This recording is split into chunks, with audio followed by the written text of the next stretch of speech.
Bom dia, mais um Pod Ceneira, que em parceria ao Sincomércio Soluções, viemos aqui responder algumas perguntas de vários empresários que questionam a gente diariamente. Tá? E hoje nós vamos falar sobre o que, Jefferson? Primeiro, prazer estar aqui contigo. Obrigado, doutor Edilson. Hoje a gente vai falar sobre responsabilização dos sócios. Vamos ver se você é responsável e quais são os seus limites aí, doutor. Hoje vai ser barra. Até porque a gente pega muita pergunta, será que eu monto uma empresa? E se a empresa quebrar? Eu posso afetar meu patrimônio? Sim. Muitas pessoas têm dúvida disso, né? E às vezes afeta sim, tá? Se eu tomar alguns cuidados pode afetar. E justamente a gente vem aqui explicar quando afeta e quais os cuidados o empresário tem que ter. E por qual tipo de dívida, certo? Exato. E até sabe o que é legal, galera? Que é o seguinte, geralmente quando o cara está começando, o empresário, empreendedor, ele está começando ali a atividade, há uma coisa muito comum, que é ele não separar as contas dele, pessoa física, Sim. das contas da empresa. Isso tem um nome no mundo do direito, no mundo jurídico, que é Confusão patrimonial. confusão patrimonial. Usa o cartão da empresa, paga com o cheque da empresa, a empresa ele é a mesma coisa, né? Isso pode trazer prejuízos, né? Se for comprovado, sim. Pode acarretar. Essa confusão patrimonial pode gerar a responsabilização. Sim. Vamos fazer a primeira pergunta. Né? Então, assim, eu montei uma empresa e, na realidade, no Brasil, 90% são empresas limitadas. Então, a gente vai restringir as empresas limitadas, tá? Legal. Que é a maior parte das empresários, tá? Eu montei uma empresa, tá? Coloquei um capital social lá, são 2 sócios, de R$100 mil. Tá. E aí, eu tenho um problema financeiro, fico devendo para um credor R$1 milhão. Pergunta, eu respondo de imediato por esse R$1 milhão? Não. E isso, gente, só para vocês saberem. Essas perguntas são perguntas que foram feitas, tá? Então você tem total liberdade de fazer pergunta para a gente, tá bom? Mas não, responde na integralização do teu capital, no limite do que foi integralizado e no limite da tua cota, tá? Sim. Penso que é isso. Se o capital está totalmente integralizado, e qual é a tua cota, qual é a tua participação? 50%, 50 mil. Você vai responder dentro A princípio, 50 mil. Exatamente. A princípio, 50 mil. Legal. Que é a tua cota. Tá. É muito interessante. E vamos emendar, mas sempre é só 50 mil ou existem algumas hipóteses que esse valor pode chegar em R$1 milhão? Você entende que, olha, abrir uma empresa, 100 mil, 50 mil capital, eu posso ficar devendo para todo mundo, fazer de qualquer jeito e nunca vou pagar. É sempre assim?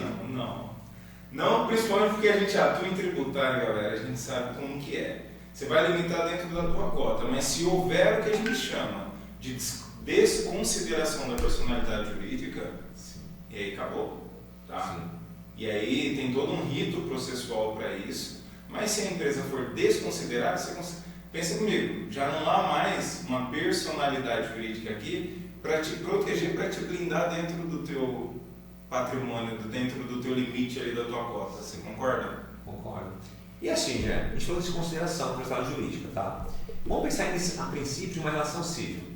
Tá. Então, empresa do empresa, sendo que a outra empresa não é consumidora final, tá? Ela é intermediária para fazer o produto dela para vender para outra pessoa, tá? Nessa hipótese, para ocorrer a desconsideração da personalidade jurídica e o empresário responder por uma dívida maior que o capital social dele, o que precisa acontecer? Precisa ver o que a gente começou aqui falando, Sim. né? Que é a confusão patrimonial, por isso é importante, né? Você saber separar o que é empresa, o que é teu, físico. Desvio de finalidade, é isso? Perfeito? Sim. Mas assim, tá perfeito. Manda bala. Mas, primeiro, o que é uma confusão patrimonial? Dá um exemplo. Nós demos um exemplo de você usar a mesma conta. Mas você lembra de alguma outra hipótese que a parte que está executando, ela pode provar que houve uma confusão patrimonial? Bela pergunta. Pelo extrato bancário é maravilha, né? Mas até você pegar o extrato... E compramento e transferir imóvel da empresa para ele, está fazendo isso, doação, carro, compra de carro. Então, a pessoa prova que é uma pessoa só. É uma pessoa só. E não é tão difícil. Na prática, quando você está ali envolvido, você já vê que é fácil provar que está tudo confuso, né? Até porque, às vezes, o empresário, naquele desespero, que começa a ver dificuldade, já quer transferir imóvel de qualquer forma, e aí ele começa a correr risco e não toma esses cuidados. Às vezes é bem melhor não transferir o imóvel. Tá? Depende Isso da é hipótese do imóvel. É bem melhor não transferir, procurar um advogado para que ele possa te assessorar dessa forma para correr menos risco.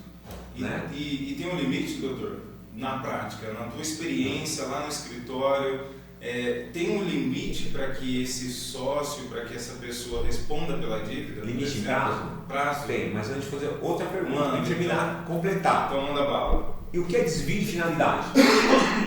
Você monta uma empresa, meu caro, para X e faz Y. Sim. Vamos pensar? Nós somos advogados e começamos a trocar cheque. Não tem sentido. Começamos a fazer coisa mercantil. Exatamente. Ganhar dinheiro com isso. Nós desviamos a finalidade da empresa. Então, se for comprovado que a empresa foi constituída para X, que o Jair falou, e começa a fazer Y, é o desvio de finalidade. E é o objeto do contrato social, é o KINAI. Tem várias formas de você provar que a pessoa está desviando a finalidade. A gente pensa que alguns registros que a gente faz é balela, mas não é. O objeto social seu te diz, o KINAI diz, tanto principal quanto secundário, então cadastros que você tem nos órgãos públicos, do CESP, legal, na Receita Federal, enfim, então legal. Fácil provar, né? E assim, nós falamos da relação civil, tá? Mas aqui tem muito comerciante que vende como consumidor final, sim, certo? Na hipótese de relação de consumo, existe outra situação que pode ocorrer essa consideração da personagem jurídica e você acha que é mais fácil? Que é mais fácil de provar? Sim. Eu acredito que o abuso de direito, excesso de poder, a insolvência, você não está pagando ninguém. Sim, que na realidade 90% das situações que a gente pega, as pessoas próprias insolvência. Né? E detalhe, a insolvência, acabei de pensar aqui uma coisa também, claro que não vai ser a prova em si, mas já é um caminho, protestos. Sim. Muito protesto. Começa a pedir penhora de conta, não acha nada. Exatamente. Né? Na justiça do trabalho, ela aplica para se considerar o CDC.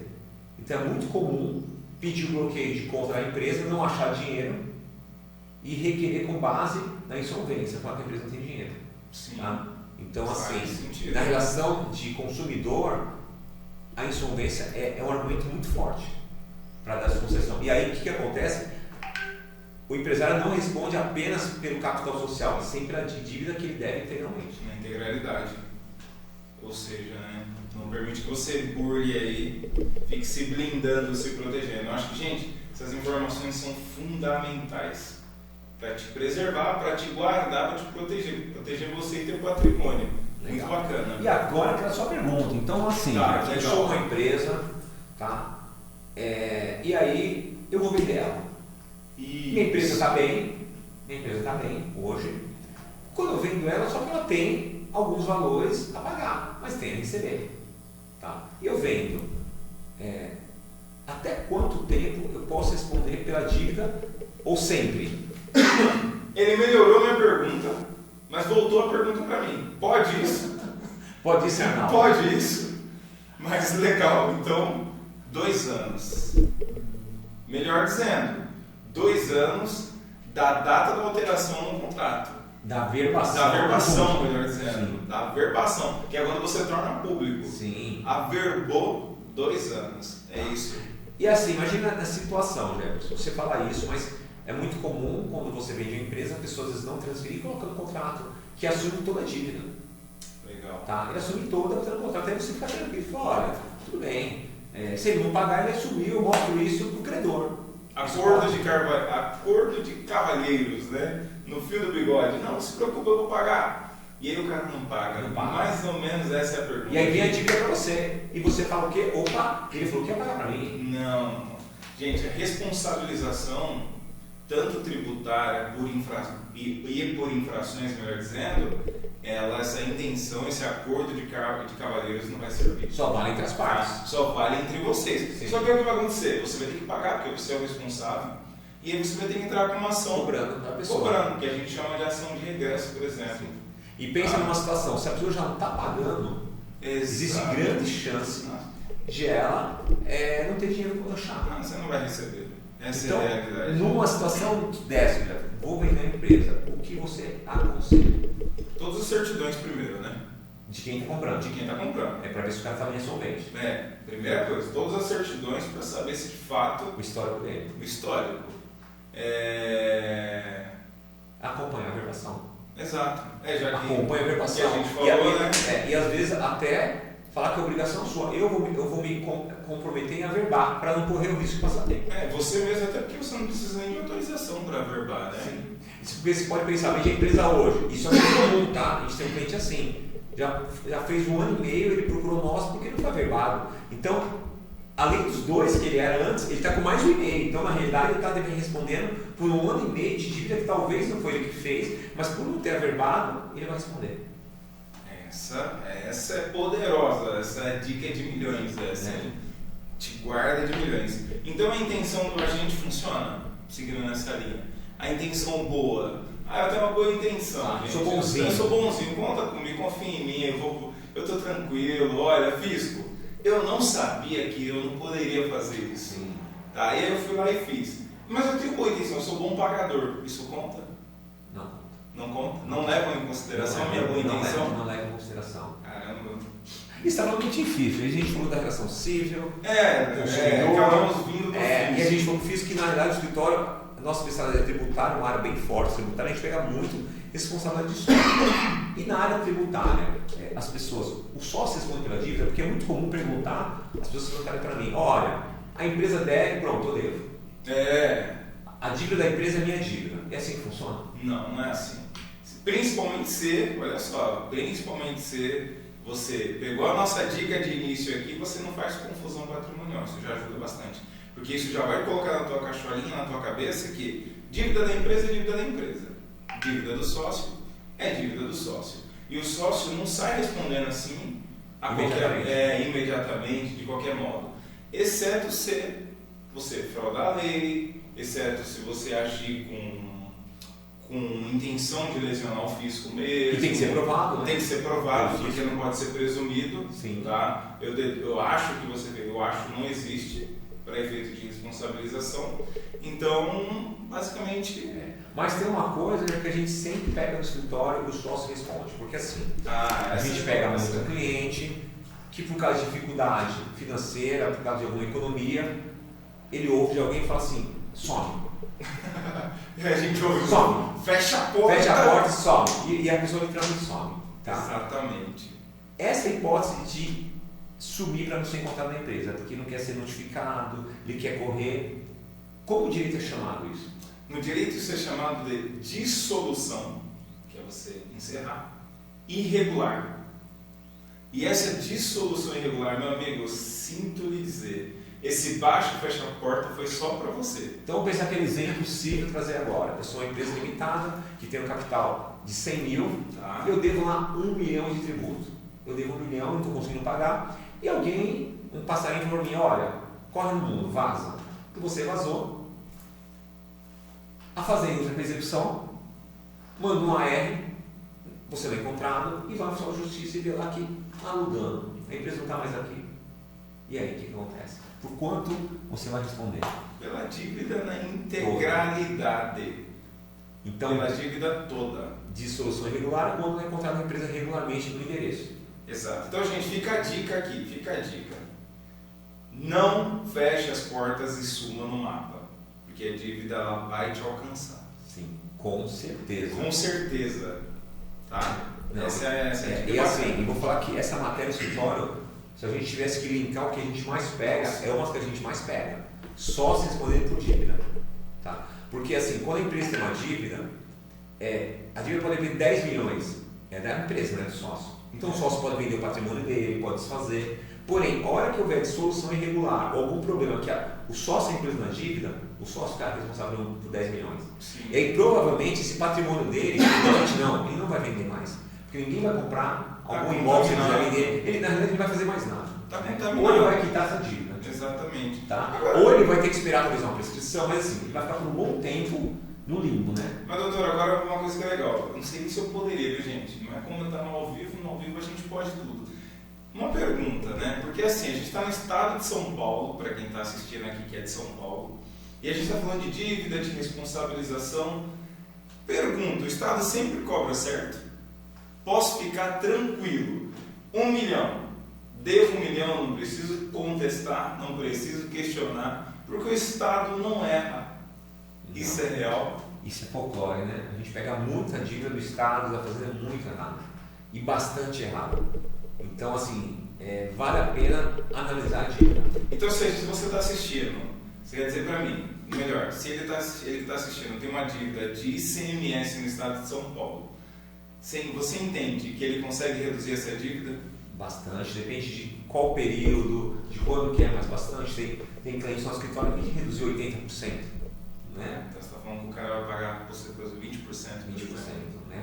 Caso a caso, mas tem muita coisa errada. Mas o que eu quero dizer com essa pergunta, eu fiz essa pergunta de propósito, é que a gente está falando de responsabilização. Então, de repente, você fica preocupado, puxa, vou responder pela dívida toda, já fiz essa besteira, por exemplo, de encerrar a empresa irregularmente, né? Fechei, fui embora, agora estou com a dívida nas minhas costas aqui carregando. Tem solução, então? Tem solução também. Tem solução. Bastante solução. Então não se desespere. Sim Comércio, junto com o podcast na parceria de hoje, está aqui para te ajudar, para trazer essa solução para você. Então eu acho que ele deve ficar tranquilo, né? Legal. E assim, você fez esse dia de questionamento assim, para mim, a gente está discutindo sobre isso. Sou empresário, na realidade sou herdeiro. Eu sou herdeiro. Meu pai tinha uma empresa e ele veio a falecer. Tá? Essa empresa tinha uma dívida de 10 milhões. Tá. Eu respondo por essa dívida, eu sou obrigado a pagar essa dívida porque eu sou herdeiro do meu pai? A dívida passa para mim automaticamente? Não, automaticamente não. Mas, por exemplo, você vai herdar e vamos pensar que a empresa tem, como ele disse, tem dívida. Mas você vai herdar essa empresa, você vai responder dentro da tua cota bem. Tá? Da cota do que você herdou. Do seu quinhão. Do seu quinhão, É que a palavra técnica é quinhão, né? Mas é isso, do seu quinhão, da tua parte. Vamos dar um exemplo. Imagina que seu pai tinha um patrimônio de 1 milhão, a dívida de 10. Tá? E ele está sendo executado pelos 10. Na hora de fazer o inventário, você recebe 250 mil, você tem 4 herdeiros, você é um quarto. Você responde por 250 mil só. Você pode responder, não é que vai ser automático, né? Sim. Mas a pessoa pode vir questionar esse valor e você receber esse quinhão. Pode, mas dentro desse limite. Dentro desse limite. Tiveram mais perguntas? Então, Gerson, na realidade aqui foram essas que sempre acontece para mim, né? Legal, bacana. São as perguntas. E na trabalhista a gente falou, né, que aplica o CDC, aplica o CDC, legal, fiquem atentos. Eu acho que assim, gente, o que é legal, essa porta aberta para a gente ter esse debate, para a gente discutir esses assuntos aqui no Sim Comércio, junto com o Pode Sem Neura, eu acho que é muito legal. E você tem total liberdade de colocar aí nos comentários, enfim, mandar uma mensagem, ligar aqui também para escolher um tema, para colocar um assunto e também uma pergunta. Legal, né? E assim, quem tiver outras perguntas sobre esse assunto, pode mandar para o Sim Comércio Soluções, que a gente vai ter o maior prazer de responder para vocês, tá? Porque cada pergunta que vem para nós, eu falo que eu aprendo também. Sem dúvidas. Né? Todo dia está aprendendo, né? Todo dia pega um caso diferente. Então, com certeza, vocês vão até estarem fazendo nós aprender mais. Contribuindo, né? Contribuindo. E conhecimento bom é conhecimento multiplicado. Doutor, Perfeito. muito obrigado pelo convite. Agradeço estar aqui mais uma vez participando contigo, que é sempre uma honra. E até o próximo, no meu caso aqui, agradecendo até o próximo. Tá bom. Também queria agradecer o Sim Comércio que fez esse convite para nós e é fantástico esse trabalho que ele faz aqui. E pessoal, até o outro Pode Ser Neuro junto com o Sim Comércio Soluções. Um abraço. Mais.